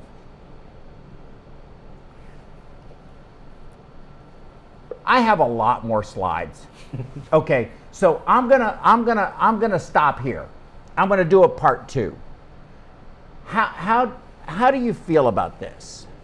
Good, I like it. Was this of any value? Did it Absolutely. help you understand CRRT any better from a mechanical perspective? Absolutely. I mean, you know, as perfusionists, we don't deal as much with CRTs in our clinical settings, you know, unless we have a patient on ECMO, and unless, you know, most of the time we have the nurses at the bedside run them. But I think it's important for a perfusionist, you know, like myself or anyone else who's watching the patient on ECMO, to know what the ECMO is doing and know exactly the rates and things. It's good to know because we need to know how much is going in, what we're giving, what's coming out. We can kind of help project on what, you know, our outcome could be and what we may need to treat the patient for. Well, I mean, and I think better understanding the technology will better help you to be able to treat the patient when you have, you know, when you're acidotic, when your lactate levels are high, when you're dealing with a patient who is massively fluid overloaded. Or high potassium. Or just, electrolyte disturbances, acid-base disturbances. Instead of giving the patient bicarb, which is just a bolus here, a bolus there, and a bolus here, and a bolus there, so you're going to basically be up and down. Your pH is going to be normal, acidotic, normal, acidotic, normal, acidotic. In that environment, it's very post-filter. You could do it right, but you're using a bicarb. So what happens when you give a lot of bicarb? Your sodium level goes up. That's true. If you're using a balanced solution that's bicarb based with the sodium corrected, you can control the electrolytes exactly the way you want them. Maintain homeostasis. Right, and your pressors, your inotropes, the heart in general is going to want to work better because you're giving it a normal homeostatic environment. You're giving it its best chance. Now, if you want to see, not some nephrologists, because there's a good friend of mine who I have tremendous respect for, who I think feels this way, and I've learned a lot from him as well. He's here in Houston, but several people here in Houston, several nephrologists, not him or with his group, from a different group, they flip out whenever I see a patient on ECMO because they know the next words out of my mouth are going to be, when are we going to start CRRT? Because it makes sense. It does make sense. You know, they don't need to be on CRRT just because they're having renal problems. Correct. They don't have to have renal problems. Correct. But you know, with these patients that are on ECMO, initially they're critical, and they've already gone through this roller coaster of acid-base disturbances, inflammatory mediators that need to be removed. So if you wait too long, then you're playing catch up. Yep. And sometimes you can never catch up. You can't catch up. You simply can't. You can't. I agree 100%. Listen, that I feel that way. And I've heard them say, well, Absolutely. you know, it's you're increasing risk because you're adding another machine. I said, it doesn't get any more invasive than ECMO. Absolutely. You can't get any more invasive. You don't I even guess need you it can on take line. them We're do open heart. We're running it through the ECMO. You don't need to put a Right. Yeah. There's no additional line you have to put in. Yep. And you know what? You can always turn it off. But it doesn't matter how well the kidneys are working. It doesn't matter. You're asking the kidneys in an already compromised milieu, you know, if you will, the whole patient, and the kidneys run on a very tight oxygen content as it is. And we're asking them to work even harder after being insulted. I don't think it's good for. Give them a rest. We're resting the lungs. Absolutely. We're resting the heart. Why does the kidney get the bad? Why do they get the leftovers? The leftovers, right? Let's take care of them too. That's how I feel. You can better control fluid balance. You can get their oncotic pressure up with giving albumin. You can get them dry, tissue dry, reduce the amount of fluid overload. in the organ parenchyma itself, get the organ shrunk down, feeling better, getting perfused better. You know, edematous organs don't perfuse well. Absolutely. So here we are, we're trying to, you know, and I just think you have so much better control of the patients. That's what I think anyway. I agree. I'm gonna have to do a part 2 on this because I still have a long way to go and we're already running out of time. Who's on the line? Somebody on the line? No. Oh, somebody called in? No, but it's a question. Yes, what's the question? What about using the drugs for pulmonary edema? Say what? I'm sorry, say that again? What about using the drugs for pulmonary edema? Drugs for Using pulmonary, drugs pulmonary edema. for pulmonary edema? Well, what would you like to do? Usually we put them on the ventilator, you put them on PEEP, you increase your PEEP, positive pressure ventilation, recruit you, some you treat the capillary. cause of the pulmonary edema. Is it heart failure? Is it fluid overload? So you treat the cause of the pulmonary edema. Now, if it's pulmonary hypertension, you're talking about a different problem, a different animal. You would want to use, of course, nitric oxide, right? Which most places don't have. Flowland, you can do that. So you can use inhalers and things like that. But for pulmonary edema, generally the cause of pulmonary edema is going to either be primary cardiac failure or massive fluid overload or something like that, unless you were a drowning victim or something, you know, or you got it from a negative pressure. But those aren't going to be the patients we see. So it's going to be caused by one of those problems. So you have to treat the underlying cause, but the best way is to put them on positive pressure ventilation with PEEP. So I think we, pretty much do that all the time anyway. We do, right. Yeah, so that would be the answer to that question. Any others? Nope. That's it? That is a comment, but I mean, really.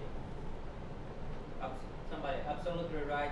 Sir, plasma therapy can be established, which can save COVID patient, as this therapy is established in ARDS and COPD and so on randomly. I think it can help to survive. I think so too. Good comment. Good comment. I agree. Okay, well, we're out of time. So I think we're going to bid the audience. Min, thank you again for being here. Thank you for having me. It's been a pleasure. You are my favorite. Min is my favorite, always has been my favorite. I wish magic could be more like Min. Okay, I really do. But, and all you perfusionists out there, if you could just be more like Min. He is my, You're too kind. It's true. It's true. Everybody knows it. Okay, Min does nothing. He still gets the employee of the quarter. It doesn't make any difference because I get the vote, right? Yes, That's sir. the way. Hey, look, we got to take care of each other. That's it. Father and son. That's right. All right. Thank you all very much. We will be back tomorrow. Yeah. What are we doing tomorrow? Does anybody know? Well, I don't. Hold on, guys. Hold on. I'm looking. PerfWeb. Stroke in cardiac surgery, cerebral embolic protection. Yes, so stroke, and thank you very much. So stroke and cerebral embolic protection devices tomorrow. And so I'll be seeing you then, and I'll go ahead and reschedule the second part of this talk because it's really a good talk. I might just do it tomorrow. You know what? I'm going to do it tomorrow. I'm going to do this tomorrow. I'm going to finish this one tomorrow.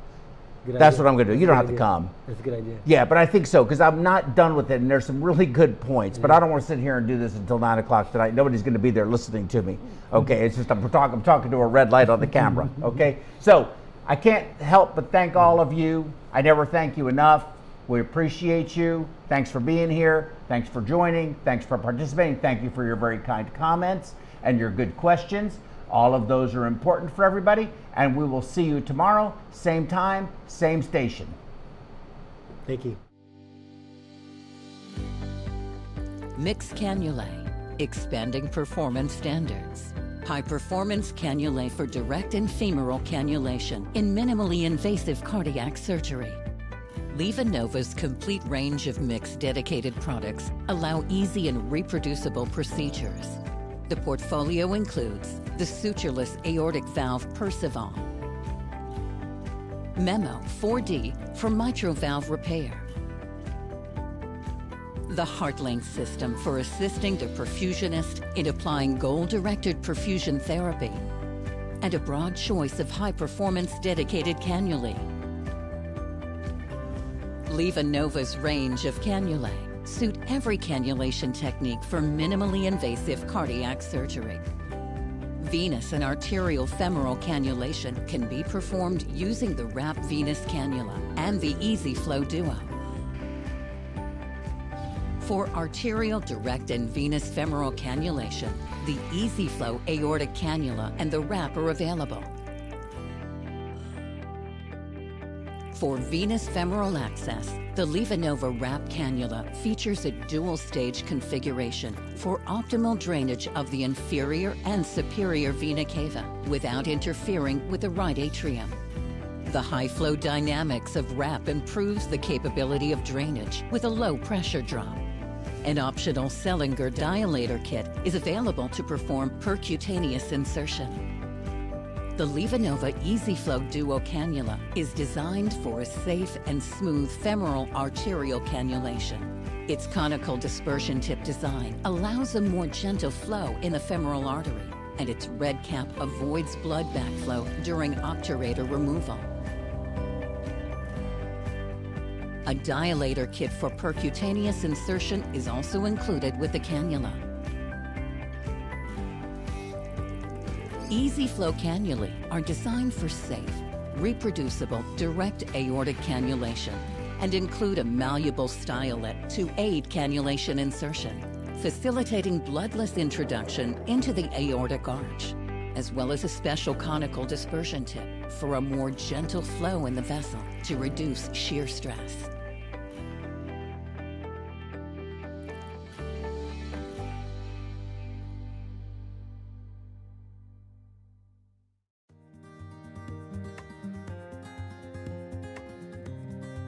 The point-of-care program at Huntsville Hospital is approaching its 20-year anniversary. As we began to grow as a hospital and provide more complex services to our community, the need for point-of-care testing became very clear in our organization.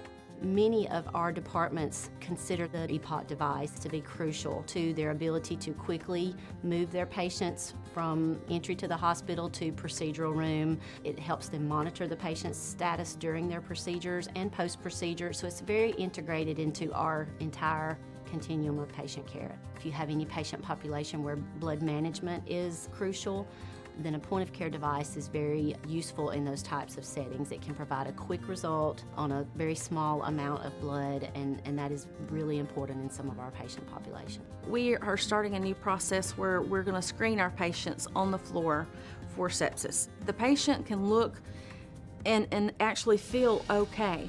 They will show us signs and symptoms of sepsis. So what we do when they show these signs, we get a lactate level. Lactic acid is a product of the sepsis cascade. So with sepsis, the inflammatory light switch goes on, the cascade starts churning, and unfortunately, once it starts going, we have to stop it. It will not stop on its own.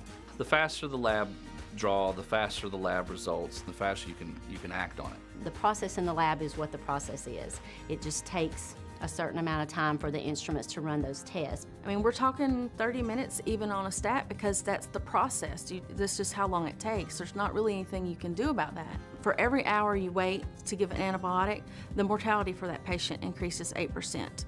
So now that we have the handheld device, the nurse can get those results within a few minutes, and we know how to treat that patient. If a patient is going into septic shock, we do not have minutes to spare. We have got to get it done quickly. So when you get the little beep from the EPOC that says your results are in, you go with it. You don't even think twice about it. You're like, this is good. This is what I'm going to do for this patient. The next steps are clear.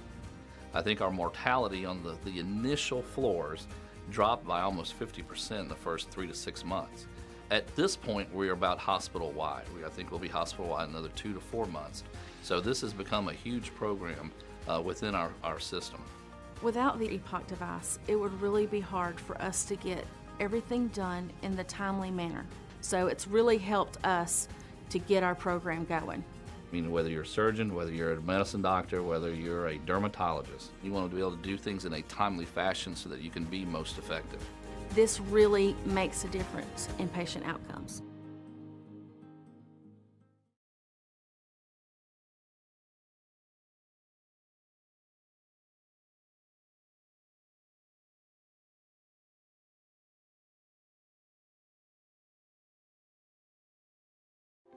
Like all perfusion professionals today, we are busy and frequently short-staffed. Does taking time off for a conference create a burden for your teammates?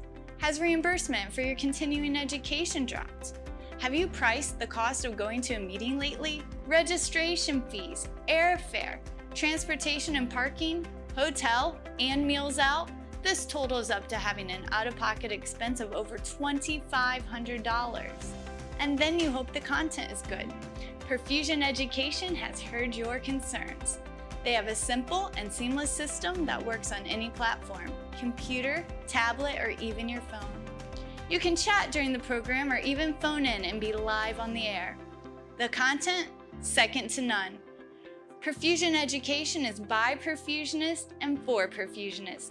Create a free account and check us out today.